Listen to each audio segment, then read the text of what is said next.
they were all in agreement about what we could do for Charlie, what the treatment options were. There was drugs, and there was brain surgery, and you're out of luck. And so it was a while ago, but so Charlie was born March 11th, 1992, and he had a pretty normal first year. And then right around his first birthday, a little before his first birthday, I was actually pushing him in a swing one day, and he kind of threw his arm up in the air and twitched his head a little bit, and I didn't even think much of it.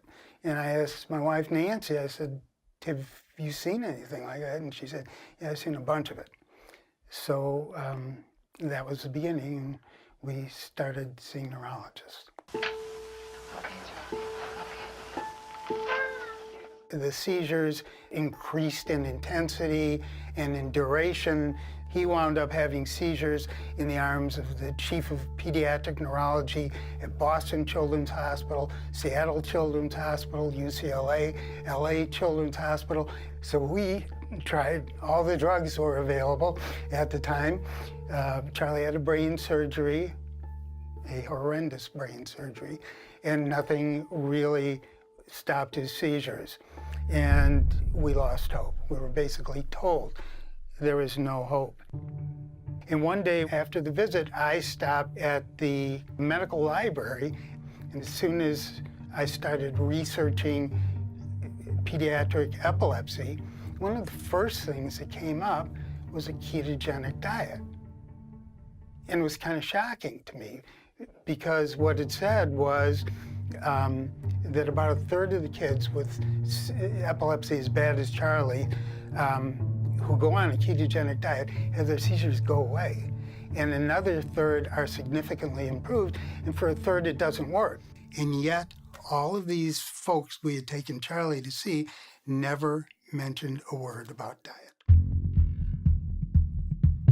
Nutrition information can be so confusing, and as advanced as we are medically and scientifically, the question remains, what food should we eat to achieve good health?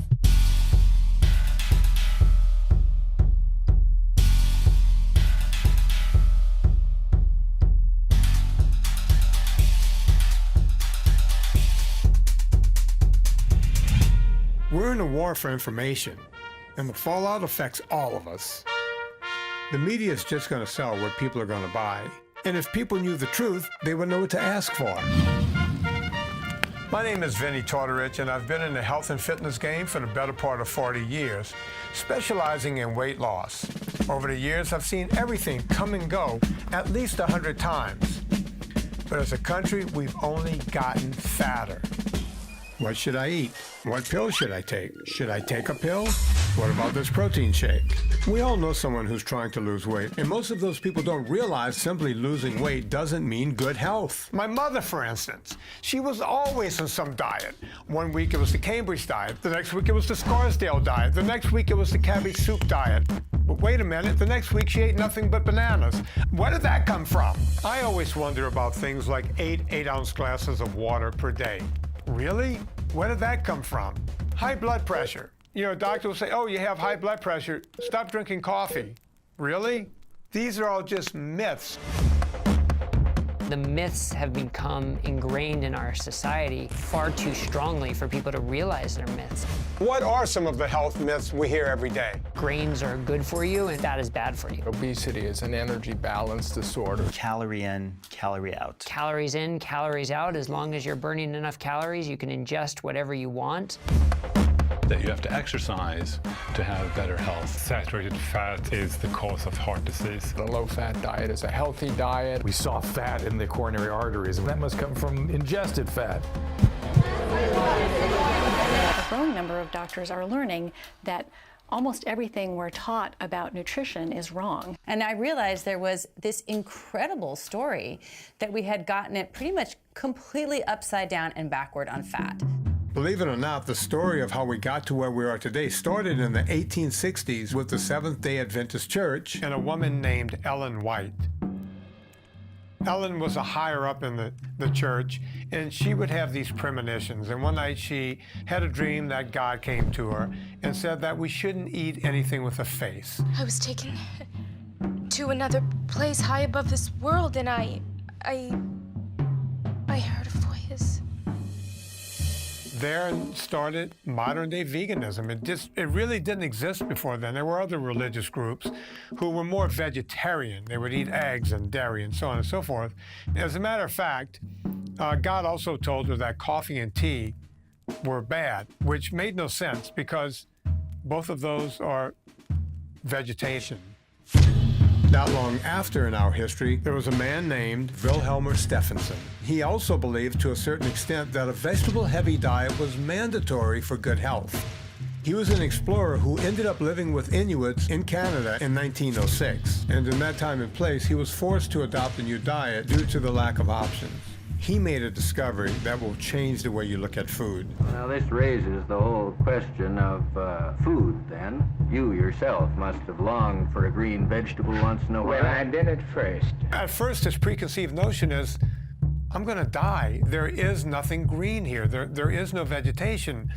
They simply eat fish and drink water. It was unlike anything that he'd experienced, right? Completely unlike the Western diet. It was probably 70 to 80% fat. The Inuit lived half the year on caribou and half the year on whatever they could fish out of the sea. For 4.5 months, I lived on literally nothing but fish and water. And at the end of 4.5 months, I was healthier than I'd never been before. And this is on an exclusive meat diet. That was exclusive fish in this case. On this diet, they were perfectly healthy. I mean, Stephenson was somebody from the medical world, and he knew what cancer looked like, he knew what heart disease looked like, and he did not see anyone suffering from ill health in that community. When he came back to the United States, no one believed him, of course. What? People eating nothing but meat and fat? How could that be? They certainly would die. Dr. Charles Norris, Chief Medical Examiner, does not approve of an all-meat diet. I fail to see why the case of the Eskimo with his strict carnivorous diet should be cited as an example to the white American. The Eskimo has never accomplished anything, and the white man has. We have a weakness of not learning from the natives, but rather teaching them. You see everything through the colored spectacles of your education you're bringing up. You know, we go through this whole idea of green good, red bad. Greenpeace. A light turns green, it means go. Eat your greens. Yet, when you look at red, well, red means stop. Blood is red. It doesn't take long for media to pick up on these things, and we don't realize it's happening, but it's happening right in front of us. It's 10 p.m. Do you know where your children are? Back to Ellen White and her visions. Ellen was having these premonitions, and all of this was happening. The writings were happening in the mid-1860s. But 10 years earlier, in 1856, a 12-year-old boy came to work with the church. His family was in a church, and that was John Kellogg. John, by the time he was 16, was writing and putting out literature for the church. He would go on to share some of the most bizarre beliefs that Ellen White and the church had, including the idea that masturbation and sex were off-limits. Excuse me, Ricky. To stave off these sins of the flesh, you should never eat meat because meat increases sexual desire. Well, this is what eventually led to cornflakes. That's right, cornflakes were created by Seventh-day Adventists to curb sexual desires. He was the guy who figured out something that he termed dextrinization. It's when you cook down grain so much it turns into dextrose, it turns into a sugar. You know, today when you see dextrose in a product, you should run in the opposite direction. It's as bad as seeing high fructose corn syrup. It's used for bacon, it's used in salami. All the luncheon meats that you get includes dextrose nowadays because it gives it a shelf life. It's a way to cure it fast, it's cheap, it's easy to do. So something that John Kellogg started way back in the day has also seeped across to the other side and to the meat industry. There are two issues. There's always multiple questions. One is if you switch from a standard American diet of processed foods and sugary beverages and, you know, for lack of a better word, we'll call it junk, and switch to a vegan diet with with healthy vegetables and beans and legumes and fruits, you're getting rid of a lot of crap that was probably bad for you, which is the sugar and the highly refined processed foods. You would expect somebody to feel better if they did that. The second question is, if you did that and switched to a whole food diet that was animal food based rather than plant based, would they be healthier? I have spent aggregated more than 6 years on red meat.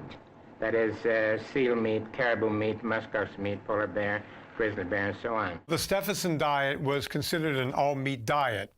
So what he did in 1928 was subjected himself and a friend of his to living in a hospital, being monitored for an entire year, eating nothing but meat, fish, and water, and that became the famous Bellevue study.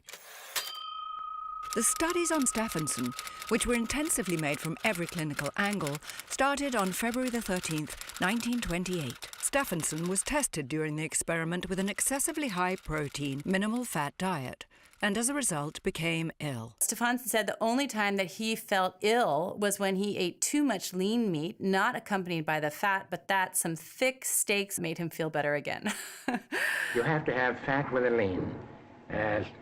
Lean and fat together make a perfect diet. At the end, there were 6 publications that came out of that experiment by different doctors looking at whether or not they got enough vitamins and minerals and everything they could possibly measure, and they were found to be in perfect health. Excessive meat eating is not only not injurious, Dr. Lieb says, but the experiments tended to show that health was improved, resistance to disease strengthened, and the subjects underwent no variation from normal health. I wanted to try to dispel from the world the same misconceptions which I had of the Arctic when I went north. I used to think that I was well informed on the Arctic before I went north. But I concluded eventually that out of 10 things that I believed about the Arctic before I went north, about 6 were wrong.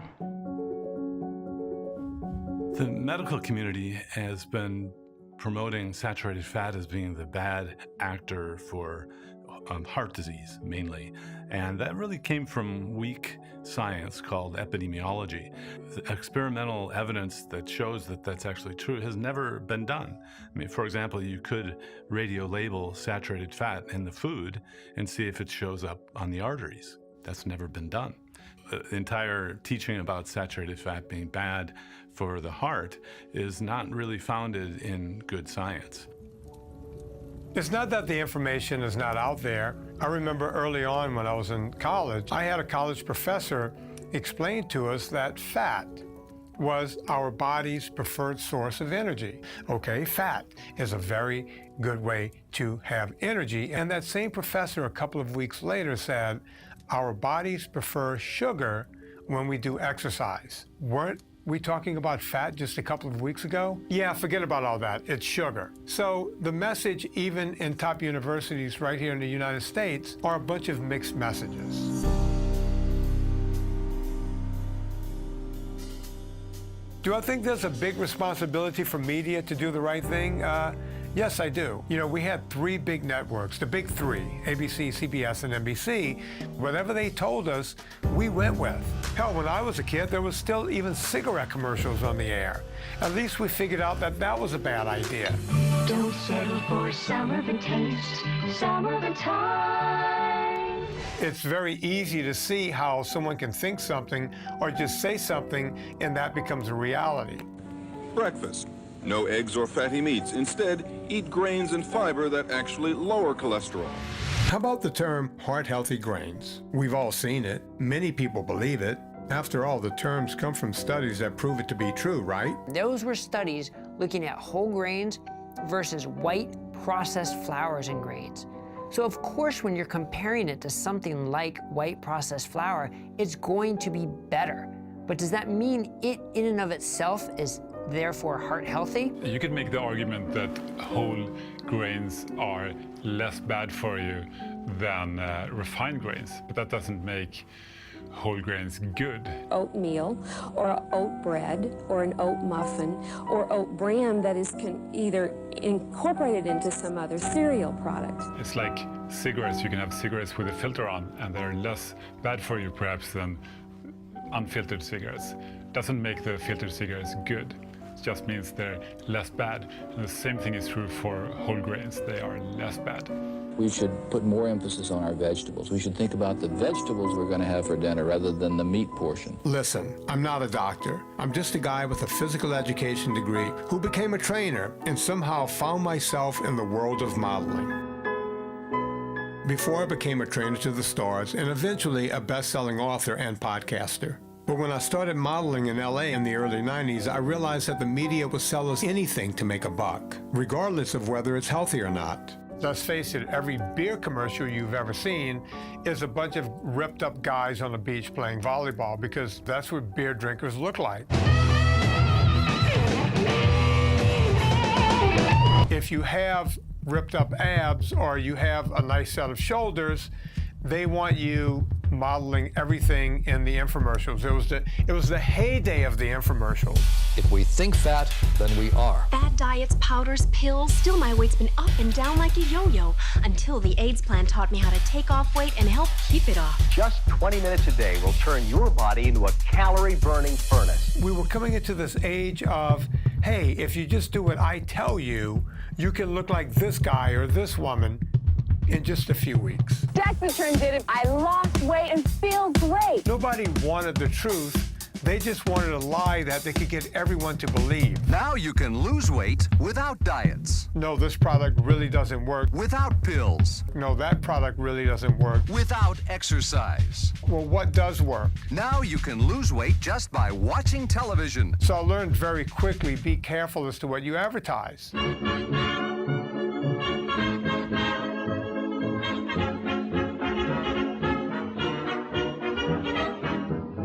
The 1920s and 30s, it was a lot different. We were learning a lot of things back then. We were discovering vitamins for the first time. We also learned that food could heal. And a lot of these therapies are what were being used to heal people. They were using non-starchy, non-sugary diets to starve cancer in the 1920s and 30s. Take Otto Warburg, for instance. He was doing cancer studies on rats.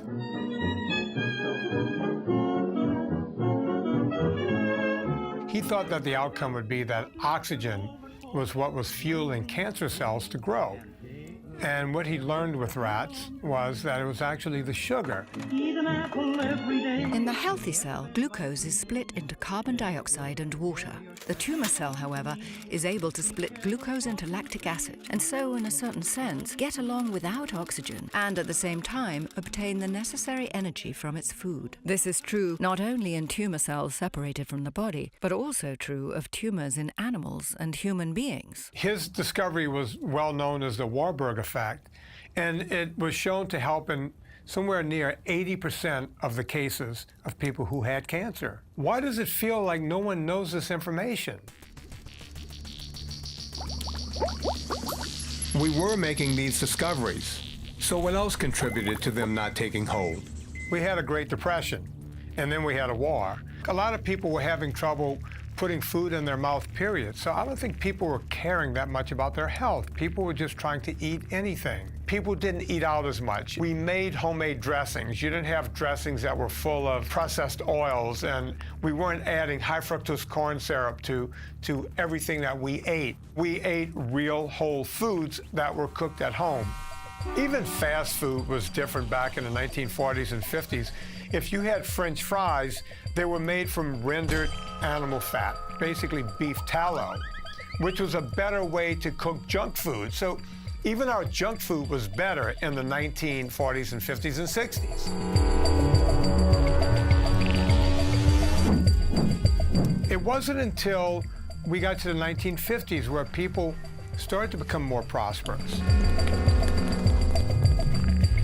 We saw the advent of TV dinners and all this stuff, and more sugar, and processed foods came from everywhere. But what really happened in 1955. when one of the most popular presidents of our time, Dwight D. Eisenhower, had a heart attack. News of President Eisenhower's sudden illness, described by his doctors as coronary thrombosis, came as a severe shock to us all. Films of President Eisenhower made just before his heart attack are dramatic evidence of the suddenness of the illness that shocked the nation. President Eisenhower's heart attack struck at a time when he was close to the zenith of his prestige at home and abroad. It follows that the president's illness is of vital concern to the entire world. Well, if he could die, what could happen to me? You have to understand, this is a period in the 1950s when America is in a complete panic about the rising tide of heart disease. Before that, we never thought about heart attacks. We never thought about health and fitness. We didn't think about the food we were eating. No one back in the 1950s knew what their cholesterol score was, much less even knew what the word cholesterol meant.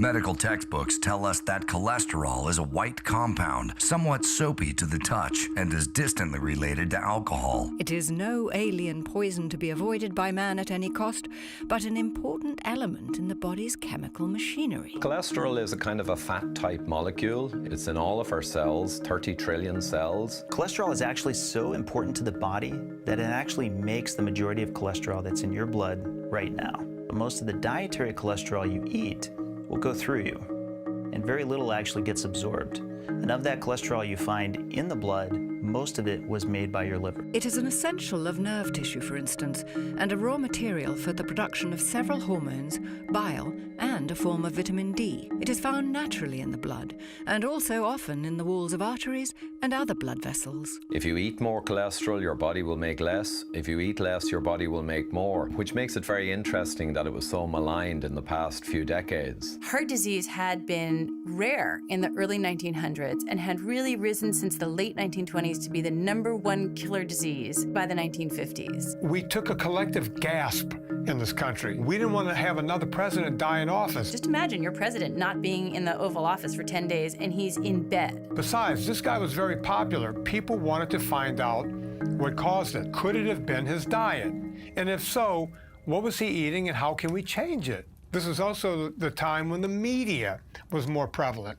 Motion picture cameras join newspaper reporters in the old State Department building for an historic presidential press conference. The first ever filmed in sound by newsreel cameramen. Well, I see we're trying a new experiment this morning. I hope it doesn't prove to be a disturbing influence.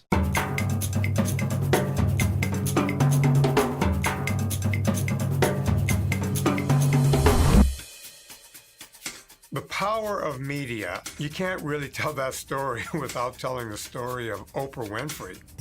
It was 1993, and by happenstance, I was put up for an appearance on Oprah. They needed someone the next day. They were looking for younger men who were dating older women. And since my girlfriend was 7 years older at the time, I was invited on. I wasn't into it. I had no idea what really happened on Oprah. But I was told, no, you have to do it. It'll be great for your career. So they fly me to Chicago, and I get to the green room. I was introduced to a woman named Doe.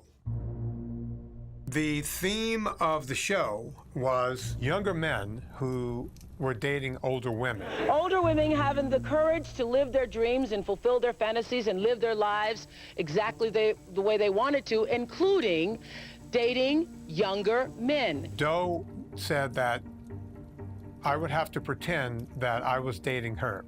And I said, what are you talking about? My guests today, they're all members of a provocative new kind of dating service. I told her that I would not go on stage and lie. I would go on stage and sit next to Doe, but I would not say that we dated. I quickly realized that I'd been bamboozled because Doe introduced me as her boyfriend. I'd like you to meet Vinny Tortorich. He's a Beverly Hills fitness expert. He's hot, sweet, he loves women, and he's emotionally accessible.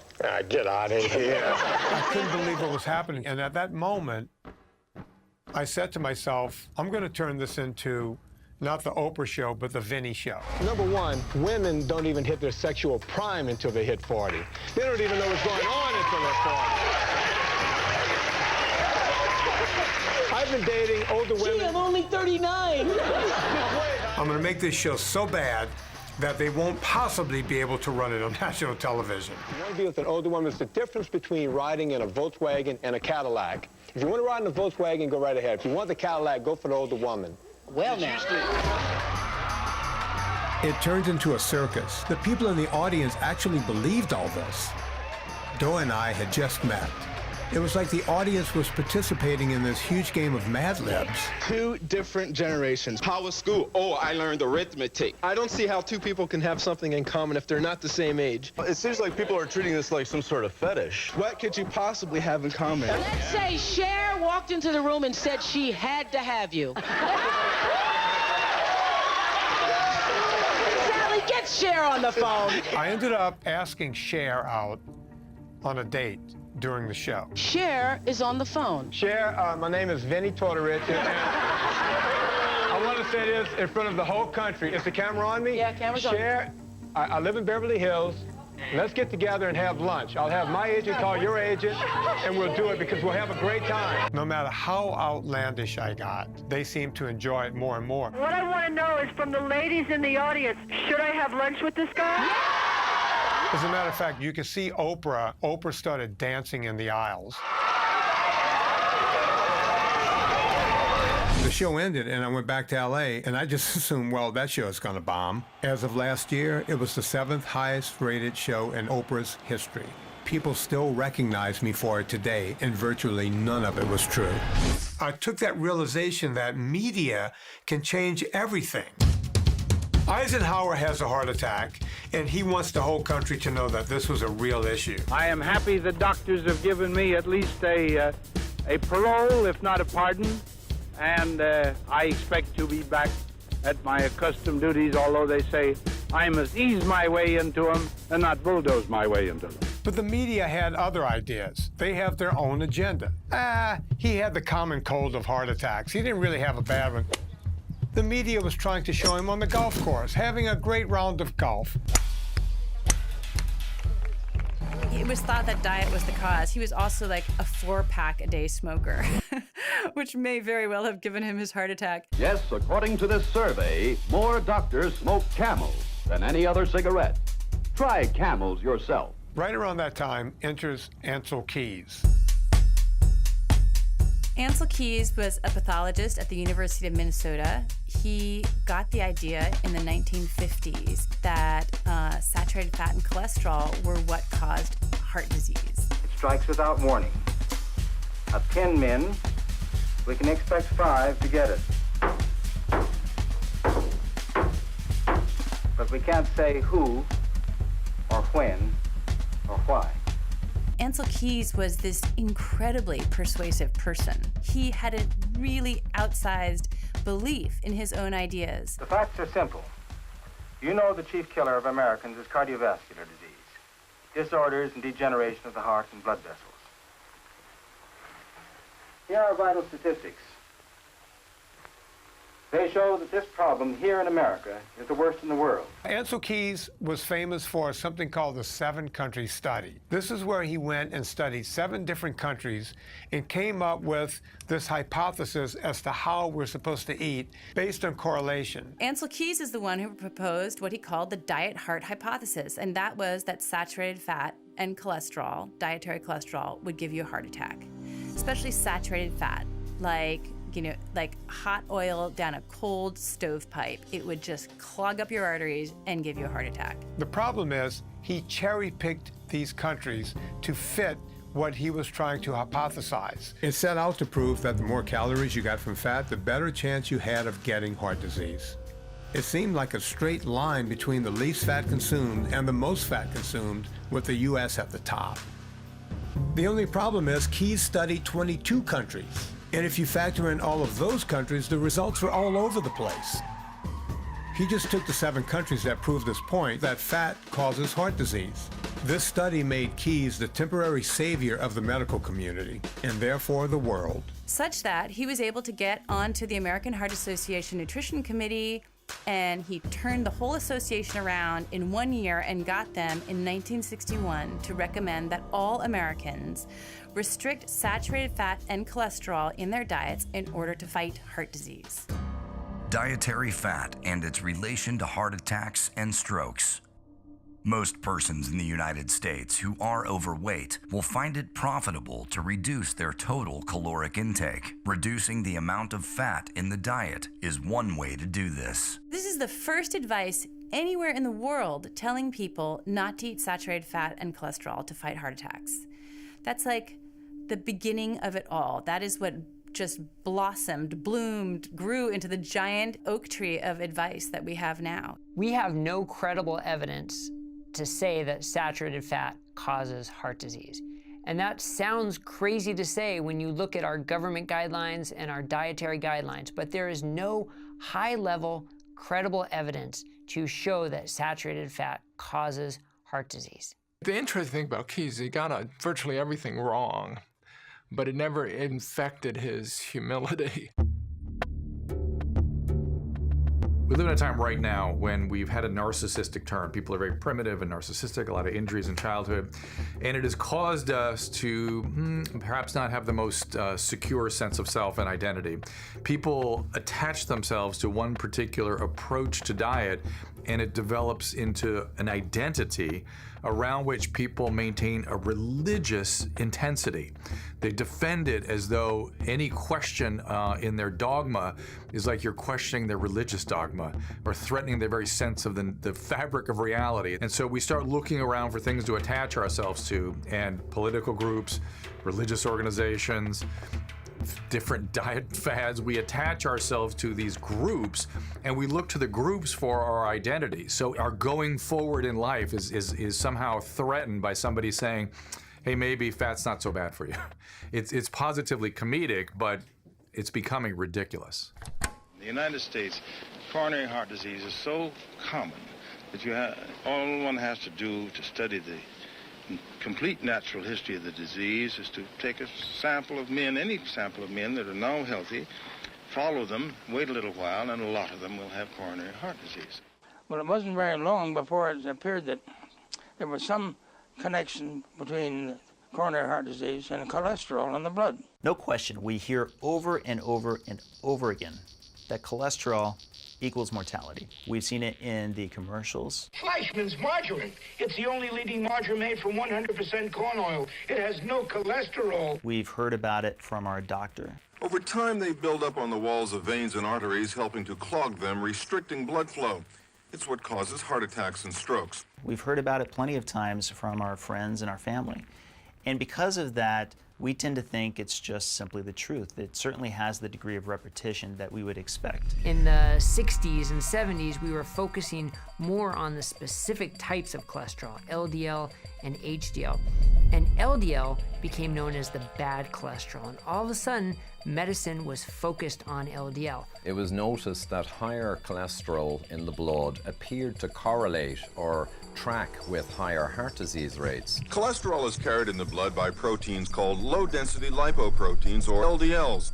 The more cholesterol we eat, the more the number of LDLs, and that's dangerous. So essentially the idea was developed that the higher cholesterol was getting into your arteries and was causing arterial disease. Because the higher that lipoprotein level goes, the greater the risk of heart disease. There are some studies that show a correlation.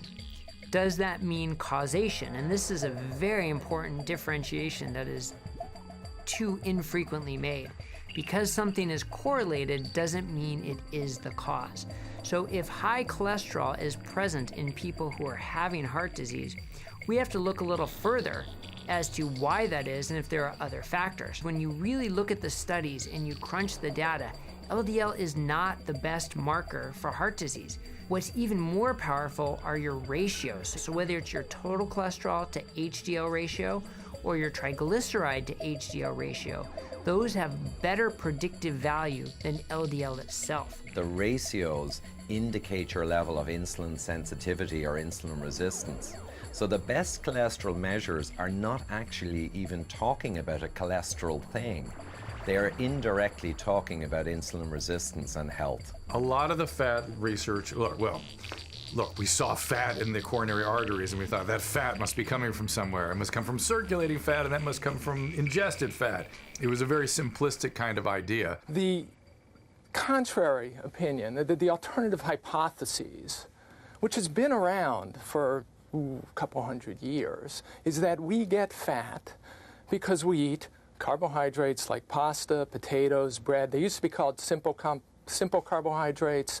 Now the terminology is changing to adjust to the fact that a lot of people think maybe these starches, as my mother called them, are not quite so good for us. We focused in just by timing and bad luck on this idea that saturated fat causes heart disease.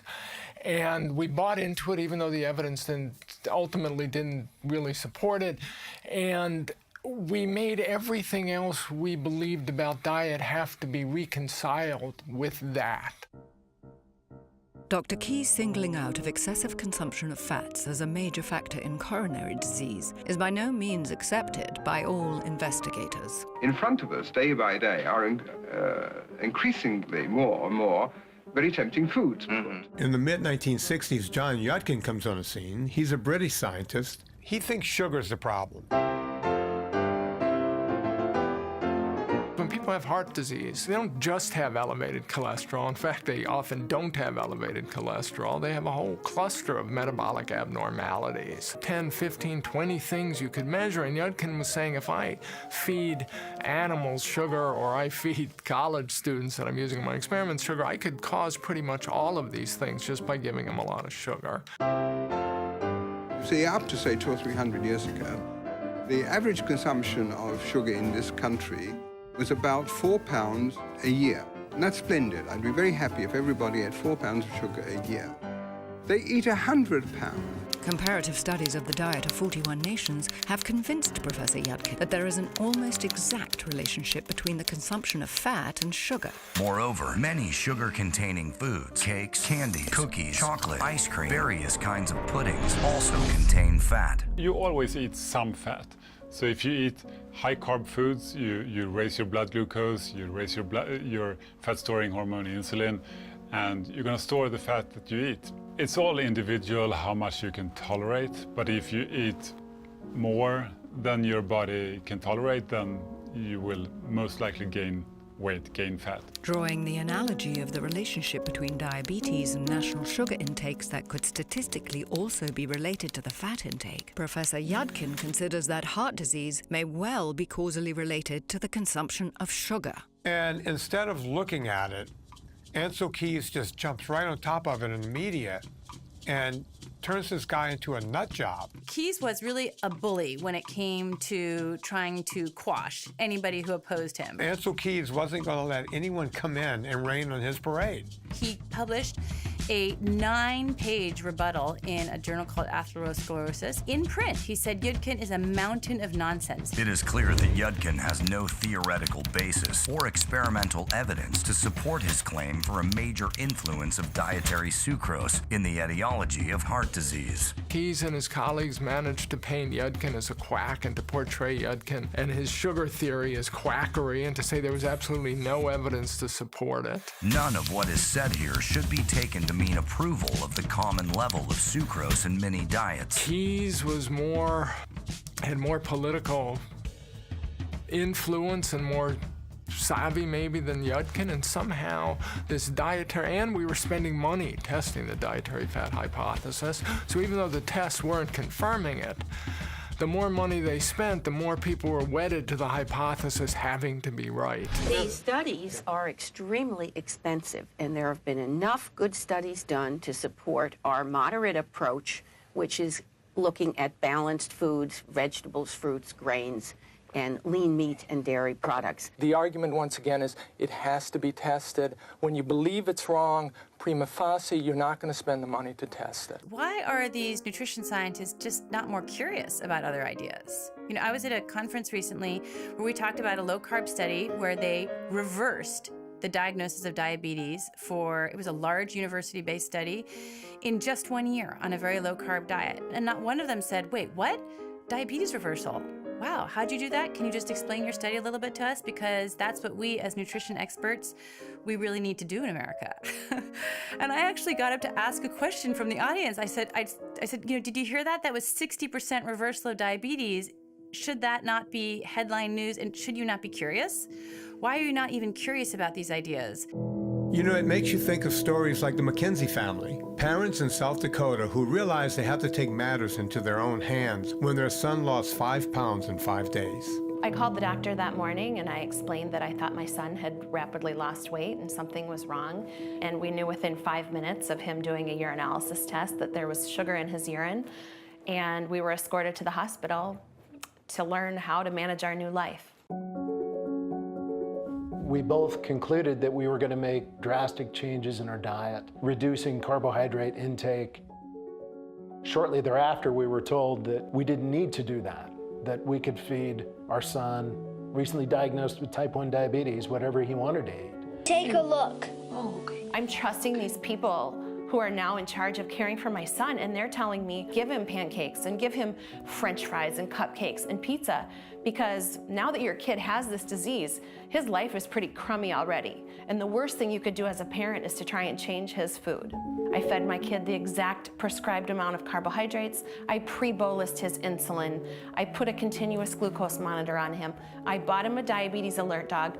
I literally did everything in my own capacity to follow the guidelines and manage his disease, and I failed miserably. Riv, do you want the yogurt, the tablets, or the gel? I put a big message out in the social media groups that I'm connected to in the diabetes community, and I asked, how are you people achieving normal blood sugars? What are you doing? And about every 5th answer I got was that these people were changing their children's diet and implementing a very, very low-carb diet. We removed all the processed carbs, the flour, the sugar, the grains, the fruit, anything that would spike his blood sugar. And so the next appointment we had with our endocrinologist, I skipped in there like I had won the lottery. Oh my goodness, I stumbled upon a low-carb diet and look at my son's blood sugars. And during that appointment, our very kind-hearted doctor looked at me and told me my son was going to resent me for the rest of his life, that this way of eating is not sustainable, that I'm subjecting my son to an eating disorder, and he also handed me a business card to go see a therapist because he thought maybe I was struggling with some things and had some issues for wanting to do this for my son and to change his diet. And I'm told to follow these guidelines because without those carbohydrates, my child won't grow properly and his brain function will be compromised. So when you're a parent of a type 1 and you're told the American Diabetes Association, this large governing body that must know exactly what we're up against, they're recommending this, that's intimidating. We either had to make a change or accept mediocre care. I'm an orthopedic surgeon. It seems now as if it's the patients that are trying to make the medical community aware of what they already know, of what the patients know, because they have tried to follow the rules as given to them and they failed. When somebody comes to me with a belief that they tell me, I believe your son is going to do better if you feed them more carbohydrates, I know they're wrong. And when it comes to my son, I'm going to do what I know as opposed to what they believe. Our son went from taking 45 to 50 units of insulin every day to maybe 15 units of insulin. If you extrapolate that over every child with this disease, you can understand that that's going to have a marked effect on the profitability of the disease. I think we underestimate people's ability to make a change. And I think if there were doctors and nurses and dietitians who are willing to give patients that option, I think the face of diabetes would be different. We're a very weird culture because we have an endless amount of energy to talk about almost everything. But when it comes to the core issues and the ones that just affect everything, such as family or such as diet, we have, we just went through an election. We talked about everything, but no one ever talked about diet or family or any of this stuff. Now you have kids with type 2 diabetes. You have fatty liver disease. You have sleep apnea. None of this stuff existed before. And if you think it's just old people using this, it's getting younger and younger and younger. It's an epidemic. And it's one of those things like, hey, powers that be, hey, folks in charge, this is going to break the bank. How do people scream all day about Medicare and this doesn't come up? Never comes up. Because it's not sexy. Voted. It doesn't work. You want votes?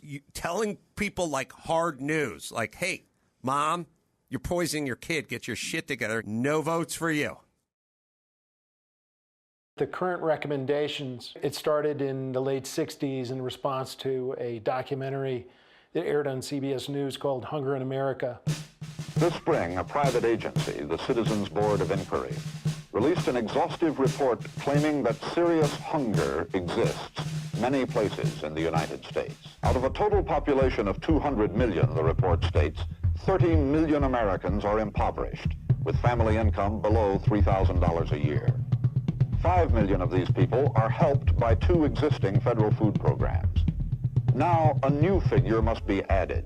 Of the 30 million who are impoverished, 10 million Americans, whether or not they are reached by federal aid, are hungry. The federal food program might be better administered by the Department of Health, Education, and Welfare, or by a special commission whose only concern would be to see that hungry Americans are fed. This leads right to 1968 in the McGovern Committee. Public calls to address the issue of hunger had been building ever since Robert F. Kennedy had toured the devastated slums of Mississippi. It's obviously as great a poverty as we've had, and they're going to lead a very difficult, unhappy life through the rest of their existence. But it was George McGovern, the senator from South Dakota, who would head a committee that started in 1968. Privy to the poverty that the nation was now aware of, the former director of Food for Peace in JFK's administration was intent on bringing change that would eventually affect all of us. It's always bothered me to see hungry people in the world.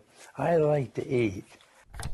If we are to save ourselves in this country, it seems to me that a radical restructuring of our policies and priorities is absolutely necessary.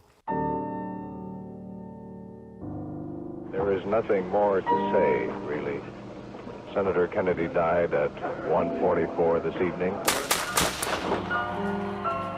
We've got to draw the line at violence, so I have mixed emotions. I'm supporting the president as he tries to bring this war to a close. It was quite sad, really, to break up with the Beatles, because to see it just fall apart was sad. We have a mystery story out of Washington. 5 people have been arrested and charged with breaking into the headquarters of the Democratic National Committee in the middle of the night. When you think of 1972, 1973, we're still in Vietnam. It's not a popular war. Then 1972 comes around and we have Watergate. People have got to know whether or not their president's a crook. Well, I'm not a crook. People were just in a haze about diet. No one was really paying attention to this McGovern committee. You know, we had bigger problems. This complacency at the time is what allowed these health myths to seep in. As you know, I represent all sorts of delicious things. Greasy bacon, potato chips, French fried potatoes, fatty meat, and gobs of butter on everything. Now, as you know, us fat separately are just little guys. But put us all together, and what do you have? You have millions of calories, that's what. I have to store those calories as fat, and I can't take it anymore. I'm getting bigger and bigger and bigger. And the bigger he gets, the harder his heart cells have to work. Mr. Fat, you're a real killer. You know, I don't know the answer, but why is it whenever a new study comes out, it's always talking about how food is going to kill you? I think that's a major misdirection to what we should be focused on. Food should be used to prevent illness, not to just help reverse it once it's too late. One of the areas we haven't talked about until recently is how food can affect your brain health. I became interested in mental health and the connection between mental health and diet after I had developed a lot of my own health problems and had changed my diet and discovered that diet had a lot more to do with health and mental health than I had ever been taught that it had. In my early 40s, about 10 years ago, I developed a number of mysterious symptoms that I think a lot of people, especially middle-aged women, will identify with. So things like chronic pain, fibromyalgia, IBS, chronic fatigue, migraines, lots of different symptoms that all of my very smart Harvard-affiliated doctors couldn't help me with. After about 6 months of trial and error, I arrived at this diet that was completely upside down from what I had been taught was good for me. It was basically a mostly meat diet, high in meat and fat and cholesterol. And when I arrived at that diet, all of the symptoms that I'd been struggling with completely went away. And I thought, you know, this diet actually is also improving my mental health, and I'm a psychiatrist. The most powerful way to change your brain chemistry would be through food, because that's where brain chemicals come from in the first place. If you're getting most of your sugar and most of your glucose from the outside of the body, you run the risk of getting spikes, peaks and troughs in your blood sugar and insulin level, and those can destabilize brain chemistry. So those can create mood swings, insomnia, irritability, changes in appetite throughout the course of the day. When you eat a ketogenic diet, you're using fat primarily for energy, and the brain is using, to a large extent, ketones instead of glucose. Today, if you're anywhere near Google, you will learn that this is known as dietary ketosis. Most healthcare professionals are familiar with ketoacidosis, and that's a state where the body is out of control. Diabetes is out of control. Blood glucose is through the roof. Insulin is not able to keep up with this glucose derangement, and so that's a life-threatening state when you're type 2 diabetic out of control. Nutritional ketosis is quite a different scenario. Blood sugars are absolutely under control. The patient is healthy in every single way. Electrolytes, insulin, glucose, perfectly controlled. We have now trained the body to switch over from burning carbohydrate as the primary fuel. Now the individual becomes fat adapted, and they use fat as the primary source of energy, and that's really the difference between a very unhealthy and a very healthy state. We had a scientific question in the 1960s where the researchers asked the wrong question, but there were questions we needed answered. We know that the way you gain weight is you take in more calories than you burn. And those calories can be fat or they can be carbohydrate. And so they get this hypothesis, which sounds reasonable, that fat people get fat because they accumulate a little bit of extra calories every day. And we could get back to this by not asking how much extra calories. They don't have to really confront the problems with the hypothesis. And that becomes a theory ever since. The history of science, once again, is full of commonsensical facts that turned out to be dead wrong when we did the science. You're certain, you use words like "it proves."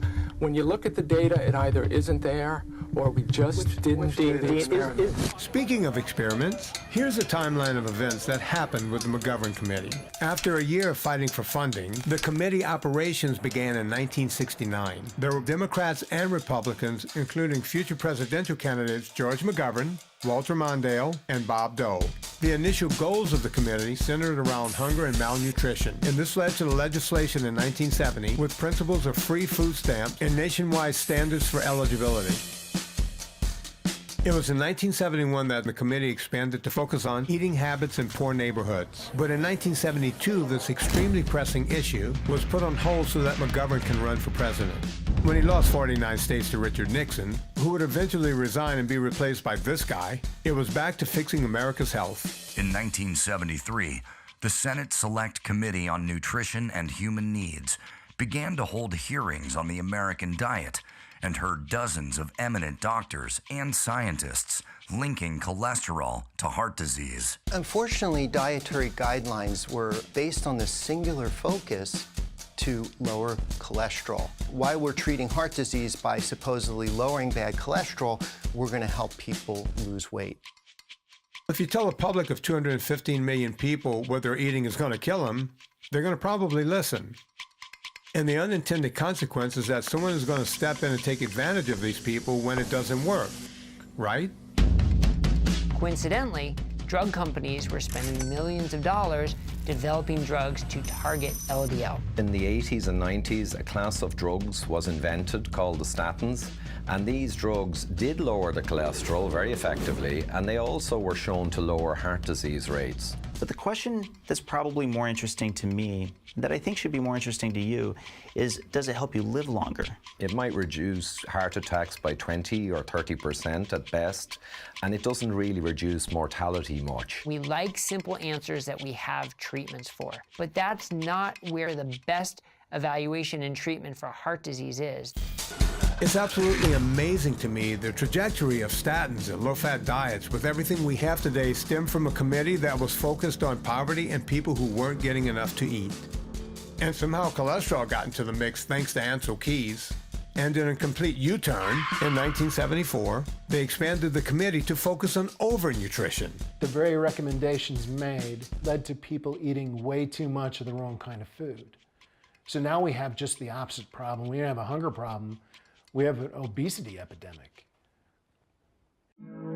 The Senate committee finally issued a set of dietary goals in December 1977. The McGovern Committee issued a set of nutritional guidelines for all Americans, intended to battle heart disease, cancers, strokes, high blood pressure, obesity. In the Dietary Guidelines for Americans, they recommend fewer calories, less fat, less saturated fat, less cholesterol, more polyunsaturated fat. All in favor of nominating vegetable oils, say aye. Less sugar, less salt, more fiber, more starchy food. The committee's original report urged Americans to reduce their risk of heart attacks by reducing their intake of cholesterol down to the equivalent of about 1 egg a day. This great experiment we were doing with tax dollars seemed to have one idea repeated over and over. Cholesterol is bad, cholesterol is bad, on its own or in conjunction with other things. One way to look at it is that saturated fats are healthy when you're not eating carbohydrates, or that saturated fat was never unhealthy all along, but that gets you into the realm of you're telling people that what they've believed is wrong. As time has gone on, both doctors and private citizens have done their own experiments. As a software engineer, I look a lot at networks. Networks are basically objects talking to each other. And a lot of understanding a network is kind of like understanding a brain. No one cell in the brain controls your whole body. That actually cholesterol was part of a larger network of objects and how it is that they can move about to provide us what we need. Another thing we don't talk about is how complicated the human body is. For the government to even recommend what you should be eating in the first place is one thing, but for them to do it in such a simplistic way is another. You know, there were certain scientists that had some hypotheses and they said, well, some of the stuff we're looking at is leaning towards red meat might be bad for your heart. The commission would say, well, what do you think? Doctors took issue with that at the hearing, saying that 8 studies involving 5,000 patients failed to show hard medical evidence that diet has anything to do with heart attacks. I have pleaded in my report and will plead again orally here for more research on the problem before we make announcements to the American public. Yes, before you make announcements to the public, you should have data that proves what you're saying. Maybe like Dave Feldman did. My story is a bit interesting. I found that I could move my cholesterol up and down with the dietary fat that I ate. So the more fat I ate, the lower my LDL-C. The less fat I ate, the higher my LDL-C. On a 3-day diet of over 5,000 calories and 450 grams of fat, he lowered every marker of cholesterol. I eventually got a number of other people to replicate this. The success rate is somewhere around 85% of those people went on a low-carb, high-fat diet, fatty cheeses, fatty meats, fatty nuts. And in doing so, even though their calories increased substantially, even though their saturated fat just jumped through the roof, their LDL-C and their total cholesterol plummeted. It's very unintuitive, but sure enough, the more fat they would eat, the lower their LDL-C. Dave Feldman is not a doctor at all. This guy took all of the science that was available and figured it out. Yet members of a publicly funded committee took 10 years to find nothing. And when they were pressured to change recommendations with no science to back it up, they ran around in circles for a while and came out with the same report, but this time they said, oh, you can have some meat and some salt. I would only argue that senators don't have the luxury that a research scientist does of waiting until every last shred of evidence is in. So there you have it, the national advice that everything you see today is based on. That report was then taken over to become official government policy. So it went over to the U.S. Department of Agriculture, and by 1980, they came out with the policy, which was the Dietary Guidelines for All Americans. I think it's audacious that the government, based on very weak evidence, should tell Americans what to eat, a healthy population at the time. How do you tell some guy from the Midwest who's been living on beef his entire life to start eating vegetables? Especially at that time, you couldn't get them year-round. You couldn't get fruit year-round. It wasn't like it is today where we refrigerate and ship fruits and vegetables around the world. You're telling people from different parts of the United States what to do, how to do it, and everyone's just throwing their hands up going, I'm going to do the best I can. Do I think the government was complicit in causing this problem? Yes. Do I think they meant to do it? Absolutely not. I think McGovern's heart was in the right place. They just went the wrong way about it. But we went on that experiment, and the government put us on that experiment. They didn't ask us about it. They didn't ask our advice. They just told us how to eat, and they told the food industry, asked the food industry to produce low-fat food products. Industry slowly is responding to it, producing foods that are lower in salt and fat and so on, and people are beginning to get the message. Low cholesterol, no cholesterol, lowers cholesterol. Good fat, bad fat, low fat, non-fat. Milk suddenly came in, you know, bewildering number of varieties, all of them reduced in fat. And whether or not it was a result of the experiment, this coincided with the obesity, explosions in obesity and diabetes we've been seeing today.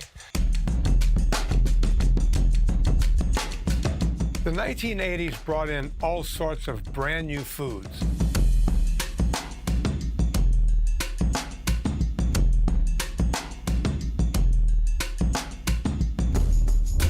There's a Dannon body in everybody. Unlike some yogurts, it's low in fat.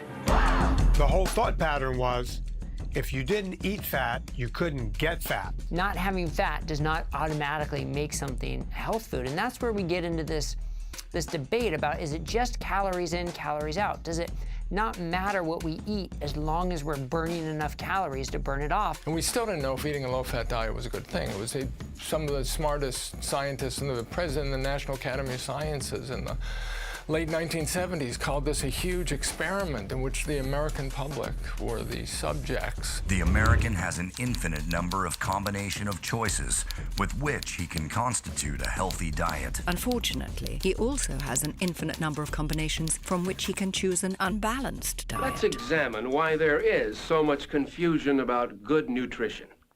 One reason is that we have been given a lot of misinformation, usually by those looking to make a profit.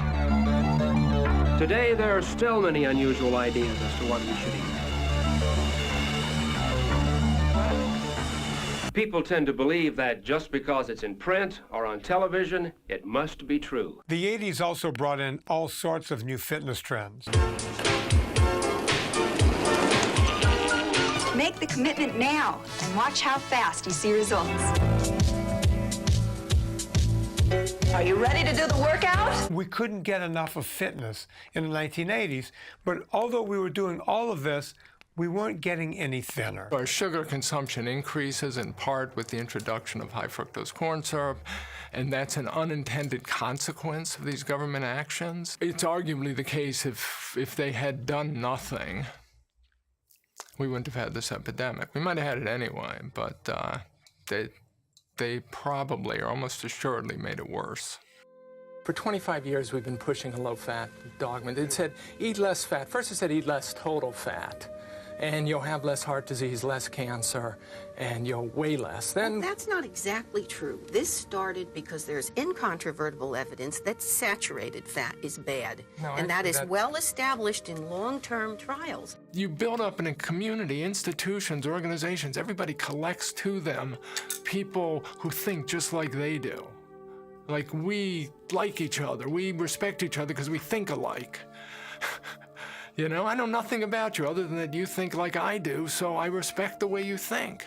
And institutions do this. And then somebody else comes along from the outside and says, oh, you guys all got it wrong.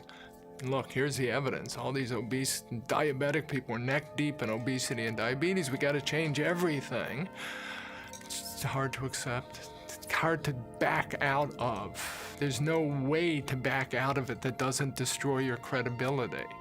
In this country, we have freedom of choice to say what we want to say. We have freedom of choice to print what we want to print.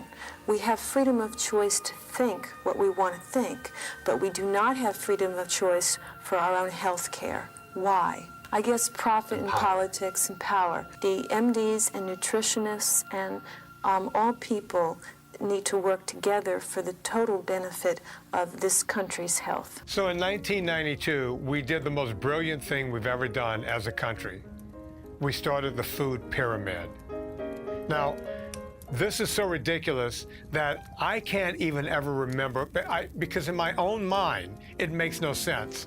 I always have to read it off of a piece of paper. The pyramid, at the base, the biggest part, was bread, cereal, and rice. 6 to 11 servings, not per week, hang on folks, per day. If you went to the maximum vegetables, that's 5 vegetables a day, 5 servings. And fruit, if you went to the max, that's 4. That's 20 servings of carbohydrates every day. And then when you get into milk and dairy, milk has carbohydrates, there's lactose in milk. That's like drinking sugar. And on meat, the most you can have in any given day is 3 servings. Now it gets even worse, because we start wondering this: what's a serving? What's a serving of meat? They didn't tell you how many ounces. Well, I can tell you it was 2 to 3 ounces per serving, but who knew that? You gotta eat the right stuff. Start with a little meat, a little dairy. You gotta add a bunch of fruit. You have Timon and Pumbaa telling people to eat more grains. Bread, cereal, rice, noodles. And eat a whole lot less fat. And if you thought that was ridiculous, the servings that they did give us with the food pyramid did not match what the government told us that servings should be on the packages of food. Those servings, which were also mandated by the government, were completely different from the servings that we heard about when it came to what was on the pyramid. The new food label represents nothing less than a major victory for the consumer and for the public health. When you're given a percentage and you see that this is 50% or this is 10% of your expected daily total, then you know very quickly that this food either contributes a lot of fat or a little bit of fat, and how to plan the rest of your diet around this particular food. This food label, which will be on virtually all foods, will be a benchmark for nutrition information well into the 21st century. The government makes the manufacturers put the product ingredient list in the amount in which it appears on the package. If the number one thing in it is grains, you will see rice first. If the second thing is sugar, you will see sugar second. These companies got really smart at some point and figured out, hey, wait a minute, we can't do it this way because people are seeing sugar, sugar, sugar, sugar. So what they do is they name the sugars other things. At last count, we were at 70 names, 70 different names for sugar on packages. Let's say you're diabetic, type 1, type 2, it doesn't matter. If you don't know how to read these labels, your life hangs in the balance. This is the world we live in. This is our society, this is our community. And if we don't fix it, who will? No one will. The food label has become a veritable minefield of misleading and downright false claims. And many in Congress feel the same way. They're concerned that any confusion over the truthfulness of health claims could be dangerous because the potential benefit of displaying important health information on food labels would be lost if consumers lose confidence in what they're being told. When I was a kid in the late 70s, the term metabolic syndrome did not exist at all. Metabolic syndrome is not one thing, it's several things. It's fatty liver disease, it's type 2 diabetes, something else that barely existed in the 70s. We have people on statins and metformin. None of this existed in this quantity in the 70s. We've gone from here to here in just a few short years. So the same foods that my mother's generation grew up believing would go right to their hips. You know, by the 1980s, we were being told to eat 6 to 11 servings per day. They were the base of the food guide pyramid in the 1990s, and they coincided with this obesity epidemic.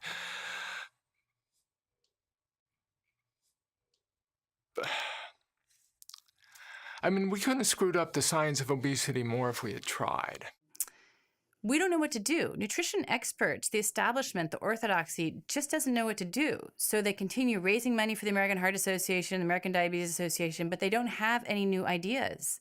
They keep saying, just keep applying the advice that we've given you, and somehow it'll turn out different this time. One of the things that I always say is, why not just be open to new ideas? Like, here's some other ideas coming along. Let's just consider them. Don't we have an obligation to the public to consider, at least, other ideas? You're about to meet a father who refused to give up, a man who defied the doctors and went looking for a miracle. My generation remembers Jim Abrams quite well. He did some of our favorite movies like Airplane and Hot Shots and all of these funny movies in the 70s and 80s. Well, it wasn't very funny when Jim Abrams had a 16-month-old son who was having seizure after seizure after seizure. And he was going, because he was a big producer and he had the means, he went to the top doctors in the United States. And at the time, Charlie was averaging about a dozen seizures a day. He was on 4 anti-epileptic medicines. If you have a critically ill kid, what would your choice be? Do you want to drug him? Do you want to cut his brain? Or do you want to change what he eats? And it just seems so obvious to me.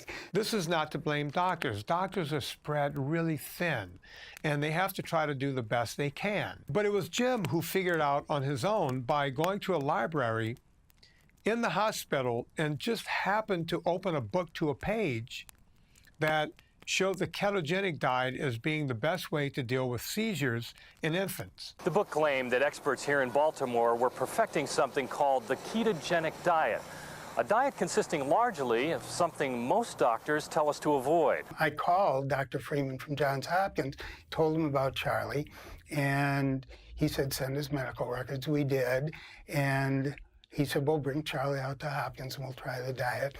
And we started the diet, and in 2 days, the seizures were gone. 2 days? 2 days. Jim was angry and puzzled that none of the 6 doctors he went to for help ever mentioned the diet. What has stopped Charlie's seizures has been in existence for 70 years. It's been sitting there. It was waiting for him. You had some knowledge that this diet was probably working back at Johns Hopkins, and yet you dissuaded the Abrams from attempting it. How come? Well, because I don't think we had exhausted all of the medical approaches yet. There were actually still other medications that we hadn't tried yet. Dr. Freeman tells us that 50 to 70% of the patients that come through his doors and get put on the diet have success. Can you think of any drugs in these hard cases that have 50 to 70% success rates? Probably not anything that comes up to that level. In another month, Dr. Freeman weaned him off all 4 anti-epileptic medicines, and Charlie went from a prognosis of a lifetime of seizures and what they call progressive retardation to we got our son back, and his smile is back, and he was happy again, and our family could go on with life. This is Charlie Abrams and his mom, Nancy. I've known him since birth. I've watched his delightful personality emerge through a normal first year. I witnessed his debilitating battle with seizures and medicines. I rejoiced with his family when the ketogenic diet stopped his epilepsy. And now I derive strength and joy like so many of his other friends as we watch him begin to develop again. It's too early to tell whether the 9 months of pummeling from seizures and medicines did any permanent damage to Charlie's brain. If he has anything to say in the matter, I know they won't. However, it's not too early to tell that had Charlie's parents been informed about the existence of the ketogenic diet when he first got sick, and about the success they've had with it at Johns Hopkins, a vast majority of Charlie's seizures would not have occurred, and most of his $100,000 worth of medical, surgical, and drug treatment would not have been necessary. Even today, 1.5 out of every 10,000 people with epilepsy who would benefit from a ketogenic diet are using it today. Doctors are not taught diet therapy or even nutrition in medical school. They just simply aren't. Try an informal survey on your own. Next time you see a doctor, your doctor, anybody, any doctor, say, when you were in medical school, how long were you, how much time did you spend investigating and learning about nutrition and diet therapy? I didn't really have much nutritional training like most doctors. In 4 years of psychiatry training, we didn't talk about food once. Extent of my training, I got nutrition. Let's see, let's talk about year 1, 2, 3, 4, then 4 years of residency, 0. 0. I got 0 in addiction too. 0 in nutrition, 0 in addiction. We were so damn busy taking care of illness, and trying to push that back and save life that trying to prevent illness was not really on our radar. I feel anger.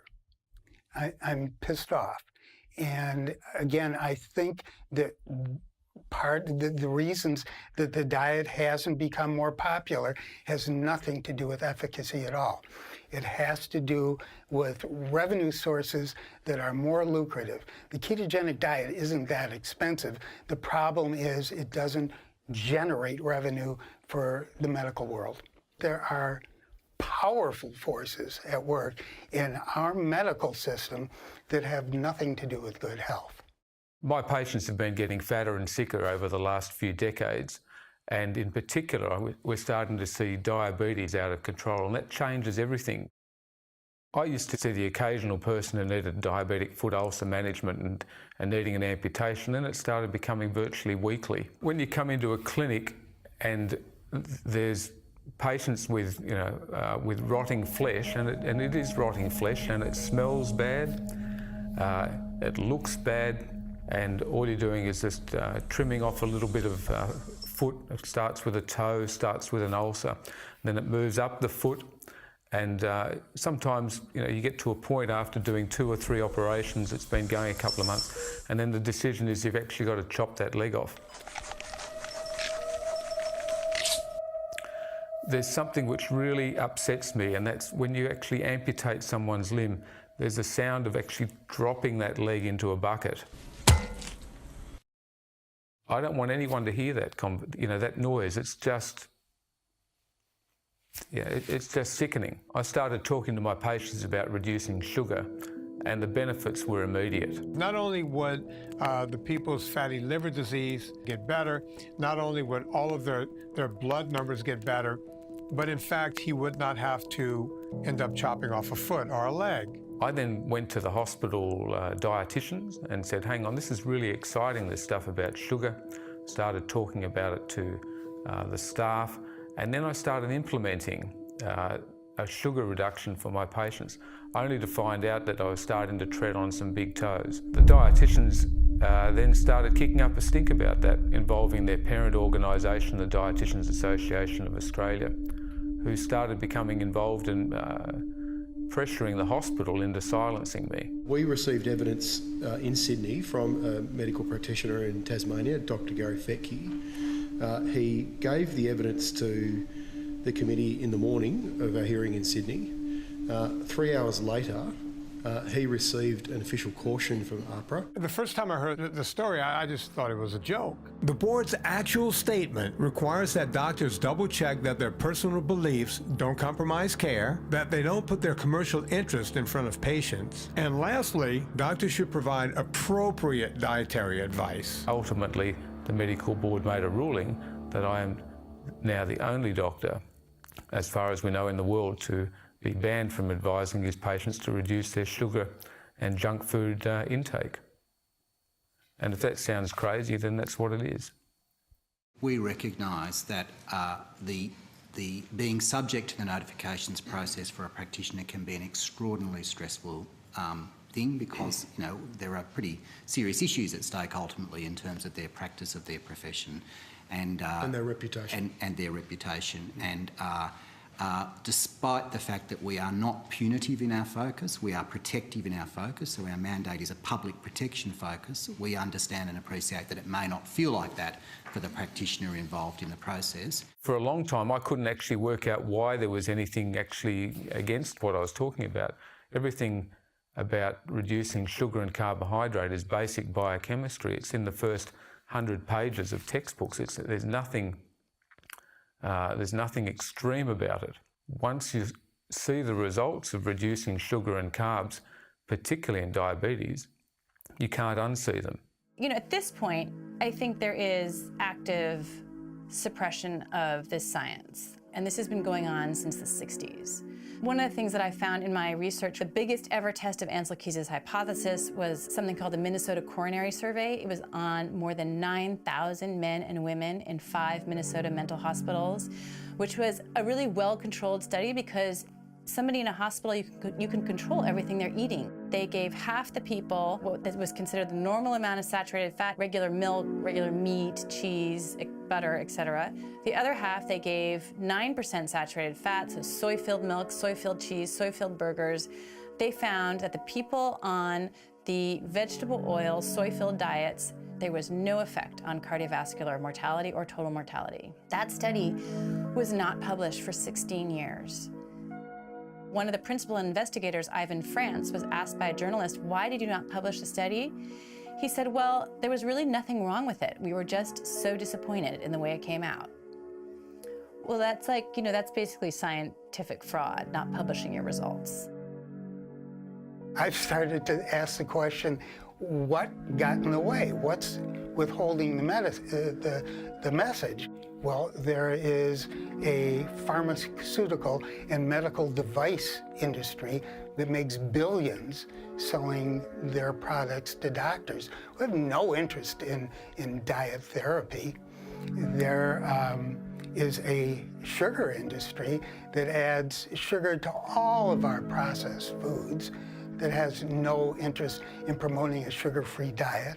There is a cardiology community led by the American Heart Association that has been spreading misinformation about a high-fat diet based on flawed science for over 70 years. Those diets have been used in children for many years who have epilepsy, and those children show definite cognitive dysfunction.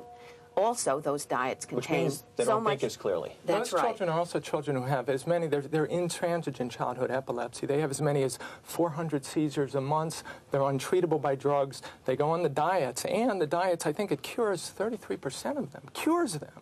These are epilepsy, and then they aren't able to think. Today, Charlie is a elementary school teacher, at a certificate in early childhood education. He boxes, he plays piano, and we are beyond grateful every day for his outcome. I'm not sure what would have become of me if my family hadn't found the ketogenic diet, but I doubt that today I would be an A student in high school with lots of friends. I doubt I would have been playing piano for the last 8 years, and I doubt I could hit an 8-iron 160 yards. And they just couldn't accept that they were dealing with these intractable conditions. And not just pediatric epilepsy, but obesity is an intractable condition. Diabetes, type 2 diabetes is an intractable condition. Type 1 is, and here you have this diet that appears to put these conditions into remission. The establishment here, represented by our friends, is a little too dogmatic and that we may never know the truth unless we acknowledge that there is a counter theory that has never been tested, and that theory, more and more people are beginning to accept parts of the theory as being legitimate, and that it could answer a lot of problems, and it could even make it easier for Americans to lose weight. People are able to reverse diabetes. People are able to lose weight sustainably. Most, if not all, cardiovascular risk factors are improved along the way on a lower carbohydrate diet. That diet ought to be at least considered. If it turns out to be true, I'll be the first to change my mind, but show me the data. Well, here's just one study that says that long-term ketosis reduces body weight, triglycerides, LDL, and blood glucose, and shows that it's safe to use a long-term ketogenic diet. You can lose weight on a plant-based diet, you can lose weight on a ketogenic diet. But are you mortgaging your health when you do that? And the answer is yes. The ketogenic diet, when you look at the arteries of people or animals that go on a ketogenic diet, they tend to be more clogged, even though they may be losing. Imagine someone who spent his whole career getting the wrong answer. Not only getting the wrong answer, getting a wrong answer that's dangerous, that actually may have killed tens of thousands of hundreds of thousands of people, millions of people prematurely. There's no way to tell. And these outsiders come along and say, you're wrong. Not only are you wrong, you're completely wrong, or not even wrong. It's so senseless what you've been doing, and you're killing people, and you have to switch. I don't think any human being, we're just not wired to be able to say, oh yeah, that's a good point. I get it. I see what you're saying, and I'm sorry. And if you're an institution like the American Heart Association, imagine the press release you would have to write. Dear American public, we're sorry if we killed prematurely your loved ones and your parents, and maybe we're killing you, but in retrospect, we shouldn't have given the advice we did. You know, we think about corporations or our government, which is a corporation, and the first question is, do we blame them? Well, you can't hurt the government's feelings. You can't hurt corporations' feelings, because corporations and governments are not people. They're machines. They're just big, giant machines. And any person in that machine is just a cog, and there's no way to hurt anyone's feelings or to get on anyone's bad side. It's just a machine that keeps running.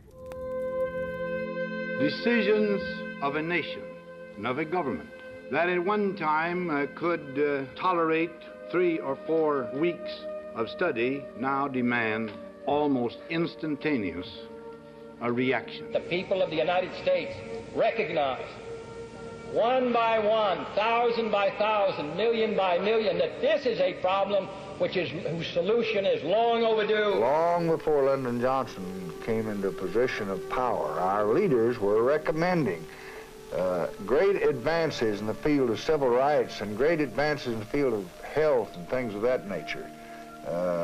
I just happen to be the catalyst. We're living in a fast age, and all of us are rather impatient. I am proposing today a new national health strategy. It emphasizes keeping people well, not just making people well. I do envision the day when we may use the private health insurance system to offer more middle-income families high-quality health services at prices they can afford and shield them also from their catastrophic illnesses. Today I'm proposing to the Congress a national health plan. This major initiative will meet the most urgent needs in health care of the American people. Our administration will propose to Congress a comprehensive plan to cover catastrophic illnesses. I am proud to have been part of an administration that passed the first catastrophic health bill. Whatever form it takes, a catastrophic illness costs money. There are some little known but very important provisions in this new balanced budget that will take us a tremendous step forward in our fight against diabetes. These investments total more than $2 billion over the next 5 years. We must remember that the best healthcare decisions are not made by government and insurance companies, but by patients and their doctors. Because you're eating healthy and you're out there active and you're playing sports and you're out in the playground and doing all those things, not only are you going to have a better life, but you're also helping to create a stronger, healthier America. And that saves us money. It means people are not sick as much. It means that our health care costs go down. When you roll up at a McDonald's, what does Donald Trump order? Fish delight sometimes, right? The Big Macs are great, the quarter pounder with cheese. I mean, it's great stuff. Do people at the windows be like, what? I think all of those places, Burger King, McDonald's, I can live with them. I had the other night, I had Kentucky Fried Chicken, not the worst thing in the world. If you think it's up to government, you're wrong. If you think it's up to industry, you're wrong. It's up to you. And if you're going to make a change, if you're watching this, change right now, tonight. Don't wait until tomorrow. If it's a Friday night, don't say Monday you're going to start. Start now. There's no time better than right now to get your life in order.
I've been doing a podcast with Anna Vocino for about 7 years. When we first started the podcast, nobody was listening. Someone's going, all right, I want to lose weight. Wait, that steak is 1,200 calories? This bowl of pasta is 500 calories less? And as a woman, you're told, don't eat more than 1,200 calories a day if you want to lose weight. So you think, oh, I can have that steak because that's my whole day. We started attracting the attention of people in the low-carb community, doctors, authors, like Gary Taubes, Nita Teicholz. It's important for us to have the experts on because we're like, see what that guy said. Anna also, turns out, is a great cook. As a person who works with food a lot, I get asked many questions about fake sweeteners or fake this or fake that, and I personally think it's going to have to go in an even more natural direction where we just have this return to just eating food in its most natural state.